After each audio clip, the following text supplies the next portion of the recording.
Beyond the newsroom, where untold story is revealed. Akasattiro mu kibiina ki National Unity Platform abo mawulire getulinawo ate gawoomya Nakabulu wadde nga gawoomya Nakabulu ku side endala entalo olw'amaanyi waggulu mu bukulembeze atulusomodde n'enzija kubanga ndiko byeraliikiriza wabula gano ge mazima agaddala Daily Monitor bagukubye omutwe betrayal in the city ani aluddemu Bobi Wine olukwe byandibanga ebyaddala bigenda kubanga bikutiisa Ebuvanjuba nebugwanjuba ewaka wasigalawo ewasinga Beyond the newsroom gwe mukutu ogukuleetera ekyo ekisinga katiranga naffe ng'oyita ku noti 771 44 58 ne noti 744 26 45 na bino bikulu tetulanga bafere tetulanga basawo ba kinnansi n'abagwa mu koowa eryo mwebale kutuwagira. Thank you. Kadi mawulire amalala Mwami Museveni olunaku leero nga ajaguza olunaku lw'abakozi Labour Day mu Uganda ebyaddala binyo byayogedde ebimu ku bye tugenda kubanga tubitematema kati Uganda etandise okubanga ediportinga abantu abajja kuno nga tebalina bisaanyizo nga tebalina mpapula nabo lya documents zibakiza kubeera mu ggwanga neyo emboozi nayo nyuvu nnyini ddala mu bingi nnyo ekibiina kya NUP bye kyakola mwe mwali obukulembeze obwali bulaga nti buli strong nga wano nno bwalina omukulembeze asooka president ayitibwa Robert Kyagulanyi Ssentamu era nga wano yali amyukibwa mu Uganda mama ayitibwa Honorable Muwanga Kivumbi ate kossa amuludda olwa Western Jolly Jacqueline Kamushaba ate luli oludda olwa side eri mukulu ayitibwa Lina Zedriga nga essaawa eno ye mukulembeze ali ku ground wabula amawulire agavaayo galaga nti ebigambo bino bibadde bitambula oluvannyuma lwa chairman Nyanzi okuba nti obaoliawo yasongebwamu oluna wiiki wedde byatandika okubanga byongera okubanga bivaayo kati ne wetwogera wenkudde vidiyo eno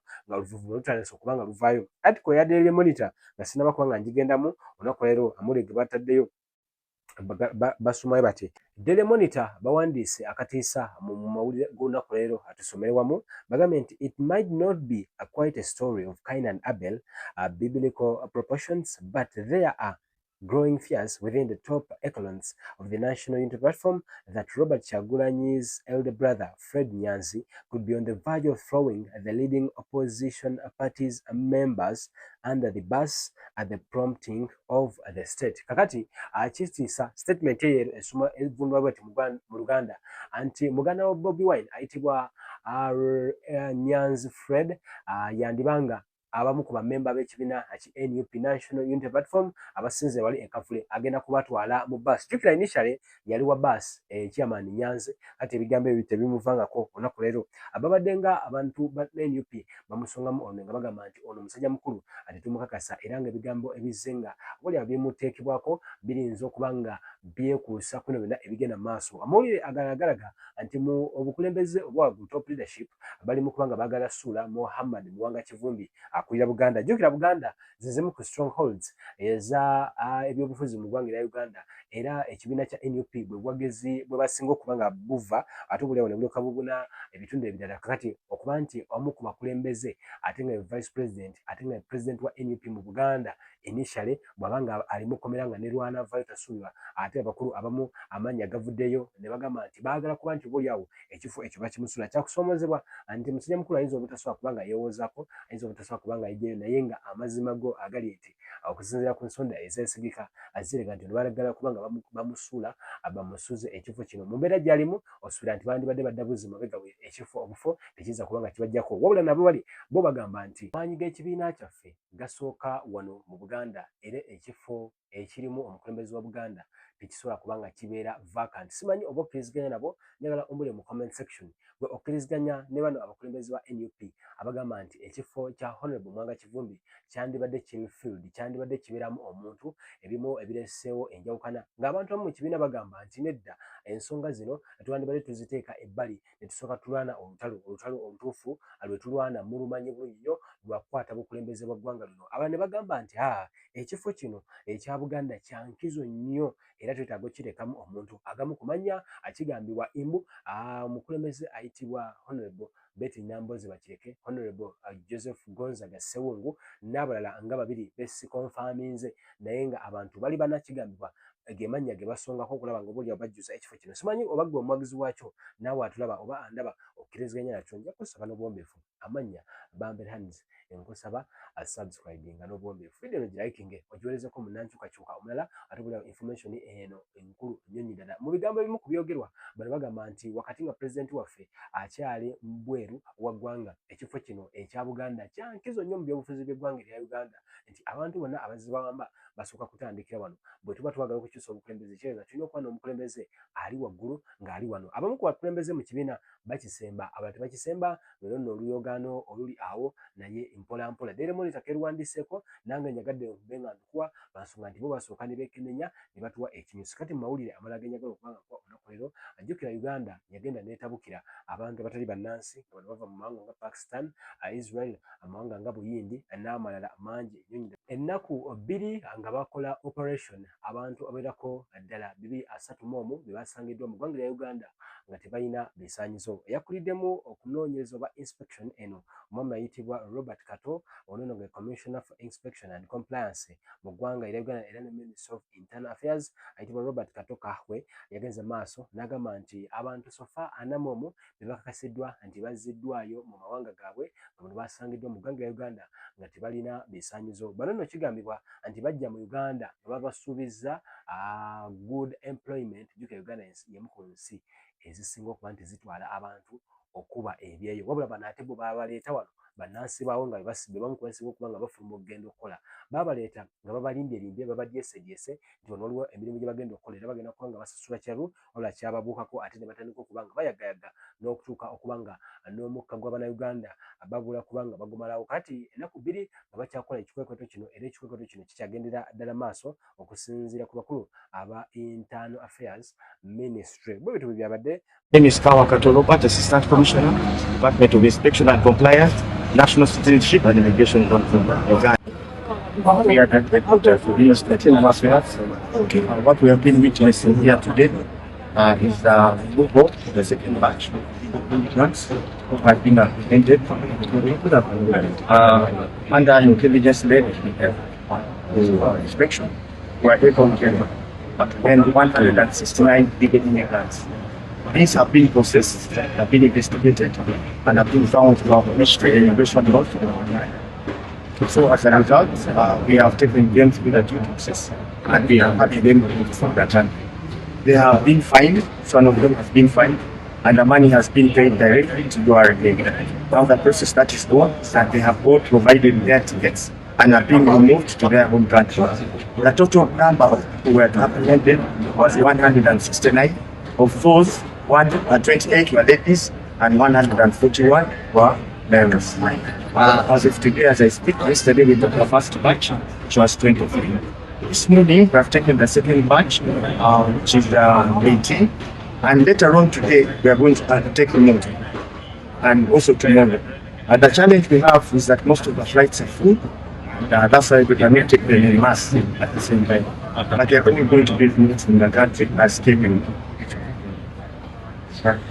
The problem there is that what are you using the visitor's visa for? If we find you in a work environment, if we find you working, then you are misusing that visitor's visa. A visitor's visa allows you to come and visit to tour the country, but not engage in work. If you are to engage in work, then you have to get the relevant facility, which is called a work permit. So once we find you working without a work permit, then you've already breached the immigration laws of Uganda. It falls under the immigration laws of Uganda. If you are here as a visitor, then you are here as a visitor. But if you are working, then you are also going to evade taxes because you're supposed to pay taxes if you're working. Then you're also supposed to pay for the permit. That permit is supposed to contribute to the non-tax revenue of Uganda. So if you work without a work permit, then you are also evading the payment of money to the government of Uganda. That is the major problem we have because you are working but Uganda is earning nothing. You are earning money but you're not paying back to the government of Uganda. So they also risk-based. The security may not be because they are still confined, but still because they are involved in illegalities, yes, they can also be a problem to the security in Uganda. And that is going to be handled by another agency. What message do you Also to Ugandans is that please, if in your communities you have immigrants who you are not certain of, please report to the Department of to the Directorate of Immigration, and we shall take the necessary action. We are always looking out. I told you I am from the Department of Inspection and Compliance, where I'm an Assistant Commissioner, and please, any information given to us, we shall act accordingly to make sure that these people are apprehended and either regularize their stay, and that is what I want to appeal to all immigrants who are coming to work. They should regularize their stay in the country so that we do not come after them. Your name? Today I have a big issue which I want you to capture. As part of a nationwide commitment to national security and the rule of law, the National Citizenship and Immigration Control has successfully conducted 2 major enforcement operations against irregular migration. Acting on credible intelligence, enforcement teams from the Ministry of Internal Affairs, specifically from National Citizenship and Immigration Control, apprehended 62 Nigerian nationals in Ajumani district on the 27th April 2026. They are not part of this. They are in our facility in Namave, the 62 Nigerians. I want you to note that. The group was found operating illegally, specifically without valid work permits, while engaged in activities that included the operation of a church. These people come under the guise of preaching the gospel and hide behind the other irregular activities. So acting on that intelligence, we swung in action and were able to apprehend 62 Nigerians in the district of Ajumani on April 27, 2026. Furthermore, during an intelligence-led operation conducted on the night of April 27, last night, in the area of Kotondinda of Kampala, the NCIC officers detained 169 foreign nationals. These ones you are seeing in my background, residing in an apartment complex in Bukoto without valid immigration status. This group, which included 36 women, was operating from a highly restricted, self-contained apartment complex equipped with its own restaurant and internal facilities designed to restrict movement and ensure a total focus on illicit operations. The area where we got these ones had very strict access both to entry and exit. This and catch of computers of all types and IT equipment used to facilitate illegal gaming, betting, and organized scamming. You have heard of people who call and scam people pretending to be investors here. This is the group. Notably, the suspects lacked all forms of identification, including travel passports. We did not find them with passports and Museveni akyaddaaki akunaku lw'abakozi ayogedde ebigambo agambye nti obuzibu si lwa mirimu era gye mu bigambo byazo nga akyogera nnyo ng'agamba nti emirimu wano weegiri just abantu bawano mwe mulina ekyejjo. Ebimu ku bigambo byasobodde okuba nga ayogera akunaku lw'abakozi bye njagala nkolekereyo ate obe nga omwegeka amatu n'amaaso agego amuli egenkoledde olunaku lwe tewulaga kusubscribinga as always. Tumaliriza tusembeyo kano ekyetagisa wano kwe kuzukuka abantu bave mu tulo muwulirize okuwabula. The problem is not job, the problem is being asleep. People are asleep. Eri yonna gye nvudde tolaba, I don't see serious fun. Ekyo kye bagamba Whoever has hanged himself, you don't mourn for them. If someone hangs themselves, why should you mourn them? So this is the second point. Now the minister raised, no, the speaker of the workers raised very good points. Ayogedde ku lw'abakozi awadde ensonga ennungi. The accommodation for the workers in the industrial parks. Okuteeka abakozi mu bibangirizi eby'abannamakolero okubasuzaayo. Okuteeka ebisulo ebiteekeddwa mu bibangirizi by'abannamakolero.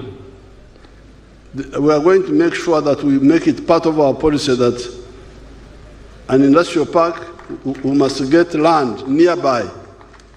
Kigenda kufuuka tteeka oba kyabuwaze nti buli kibangirizi ky'abannamakolero kibeerako ekitundu we kisuza abakozi baakyo. Maybe not the investor himself, we can get other people to invest in that land provided by the government.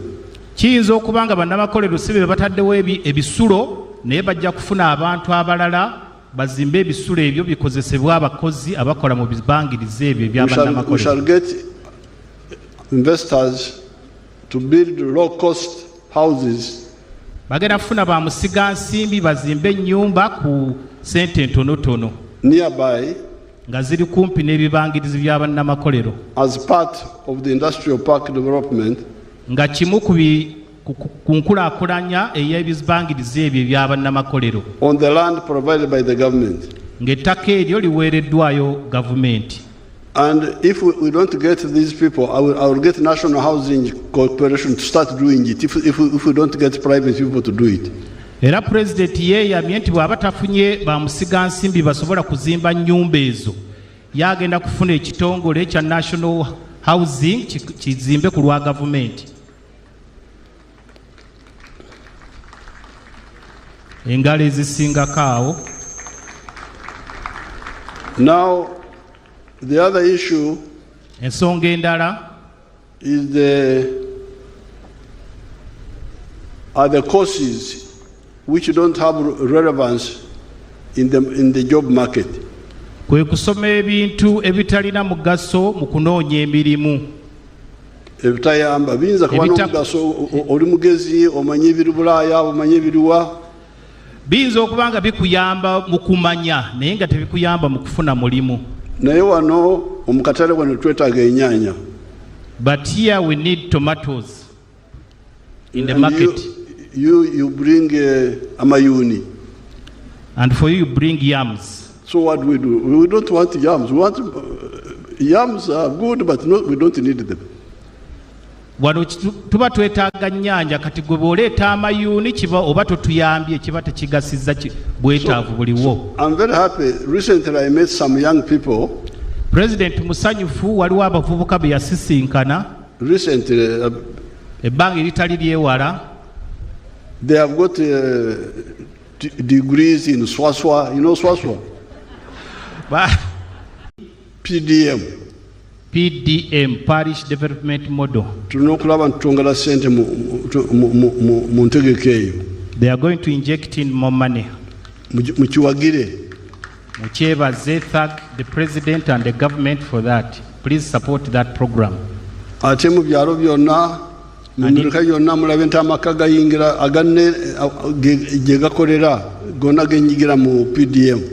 And in all villages and parishes, ensure that everyone is involved in PDM. Because at the time OWC was started, in 2013,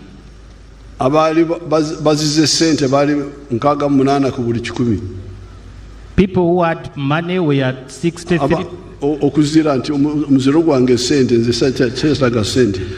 People who saw money as their totem were 63% out of 100.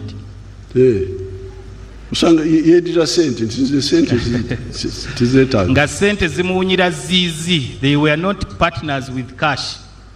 amaka 68 ku buli 100 68 homes bali bedira sente kwongera ku muziro gyaffe olugave biki ebyo could not afford money, and it was almost their totem. bali wongeddeko omuziro gwa sente. They had added it on to their local totems. Sale n'atwala emwanyi n'abeegayirira banange munange tozira sente simba emwanyi zino nkwegayiridde. General Sale took coffee to them and pleaded to them to grow coffee. Abasirikale bonna eno bali ani ali eno emukono. All the soldiers were involved, and the president is asking who was in charge of Mukono. Who was in Mukono here? Operation. A week ago, we petitioned the Constitutional Court. Notices have been issued to that effect to the stakeholders.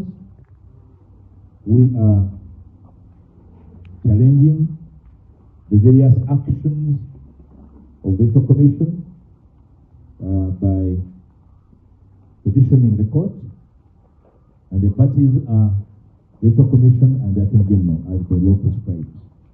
And we believe that the Constitutional Court will be able to make particular declarations and pronouncements and orders on the 9 issues, the 9 questions we're asking the court to make particular pronouncements and declarations. And I'm going to list them. The office of the Secretary General, and we share with you the entire petition as is, and so that you are able to share with the nation. That's not a rumor, including sharing with you the notices to the stakeholders. One of the issues we are petitioning is about the failure of the Commission to demarcate constituencies as per the Constitution.